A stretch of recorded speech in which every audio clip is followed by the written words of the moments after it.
গতকালকে সিলেটে ভাটি বাংলার একটি দুর্গাপূজা অনুষ্ঠানে গিয়ে আমি একটি ভিডিও বক্তব্য দিয়েছিলাম। আমরা একই মুদ্রার এপার এবং ওপার, এইটাই হলো একদিকে রোজা আরেকদিকে হলো পূজা।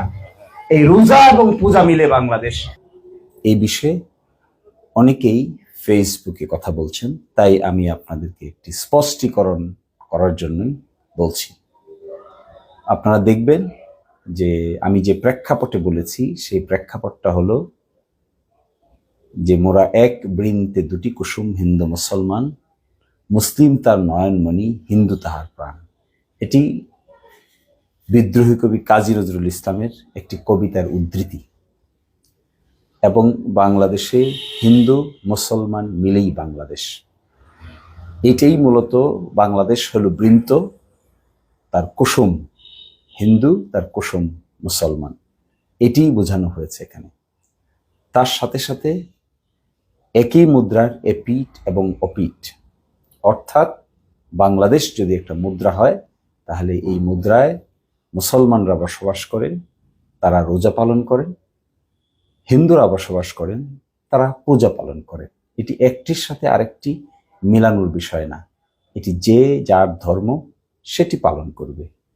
এর বাইরে এর বাড়তি কোনো ব্যাখ্যাও নাই, এর বাড়তি কোনো তর্জমাও নাই।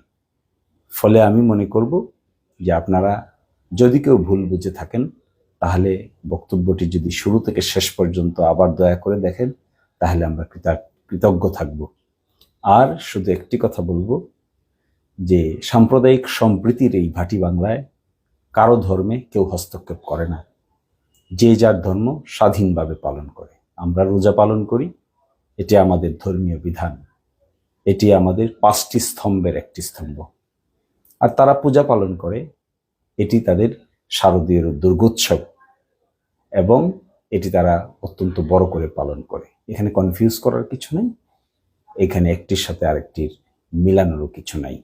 উপমা ব্যবহার করার জন্যই এক বৃন্তে দুটি কুসুমের কথা বলা হয়েছে, একই মুদ্রার এপিঠ অপিঠের কথা বলা হয়েছে।